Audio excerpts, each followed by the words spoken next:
Hola, en aquest vídeo tutorial anem a veure com es fa per a escriure pàgines en el sistema intranet o d'Àgora. És el sistema que proveeix el Departament d'Ensenyament als centres educatius per tal de que disposen d'una web dinàmica. Llavors, en aquesta web normalment tindrem necessitat de que hi hagi un lloc on publicar les darreres notícies o novetats, però també tindrem la necessitat de que hi hagi uns espais fixes o pàgines on s'hi publicaran les informacions que permaneixen més estables amb el temps. D'això tracta aquest videotutorial, veure com es fa amb la intranet d'Àgora, que està basada en el sistema Cicula, per tal d'escriure i visualitzar pàgines o seccions estàtiques del nostre web. El primer pas, evidentment, serà validar-nos com a usuaris de la intraweb amb drets d'administració. Una vegada validats, dins de la pantalla d'administració hem d'anar a continguts i dins de continguts, en concret dins de pàgines estàtiques. Aquí dins podrem veure les diferents pàgines que ja hi ha creades, en el cas que n'hi hagi alguna, i el lloc des d'on se'n crea una de nova, i una cosa que cal fer atenció és l'identificador de cada pàgina. Aquest número ens servirà més endavant per fer l'enllaç. Ara anem a veure com es crea una nova pàgina.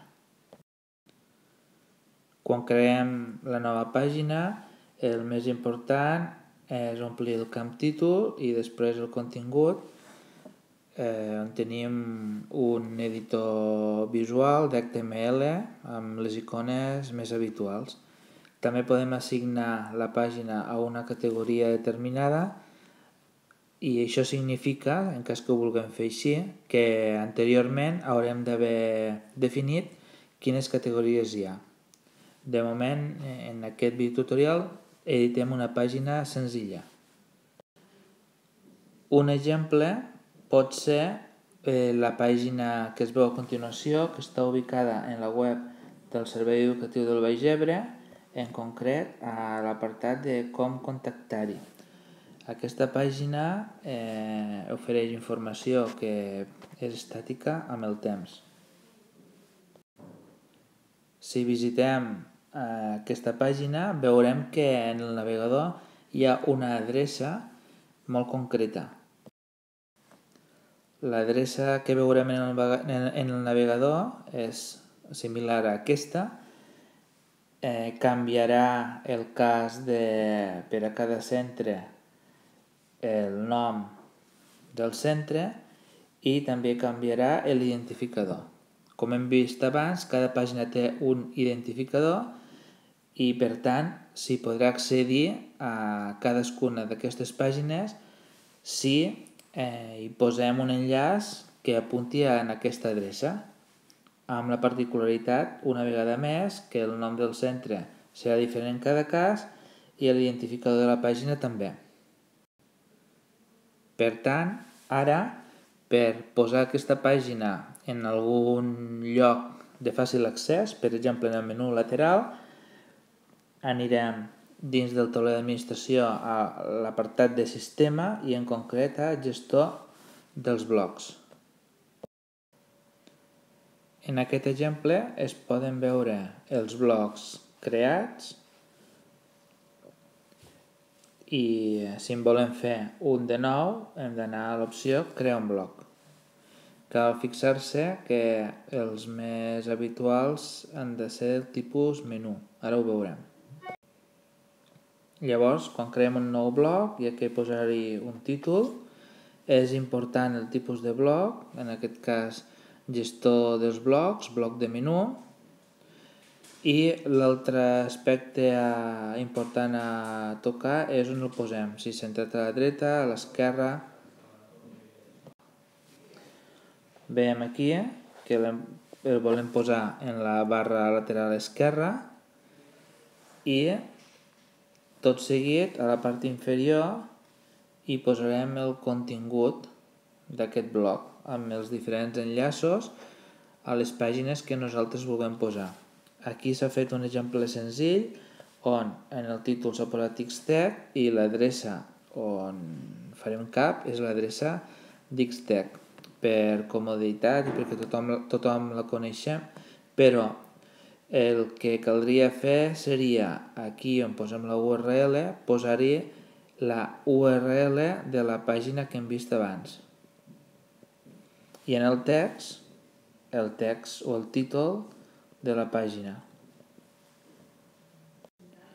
Una vegada més, a mode d'exemple, en el títol podríem posar, tal com hem posat en la nostra web, era com contactar, això és el títol, com contactar, mentre que a la URL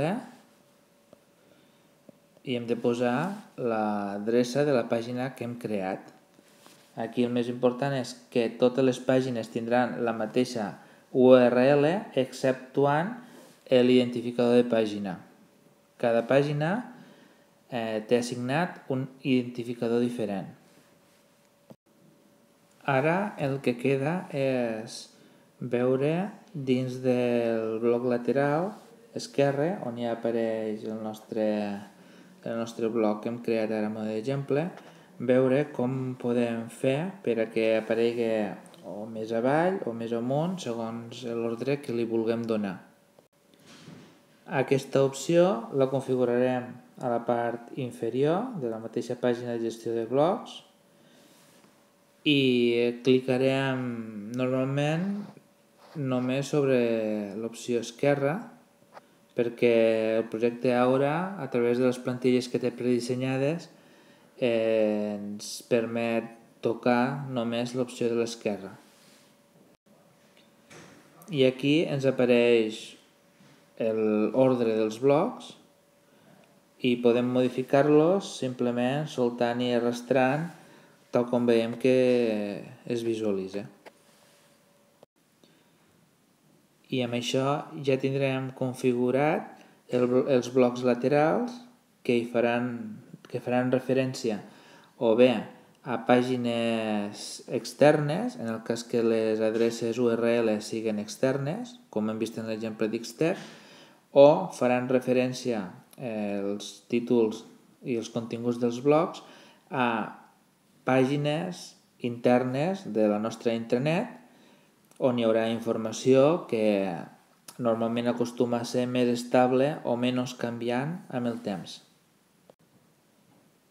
I fins aquí la gestió de pàgines fent ús de la intranet de centre pertanyent al projecte Àgora del Departament d'Ensenyament, que a la vegada està fonamentada o basada en Cicula. Fins a la propera.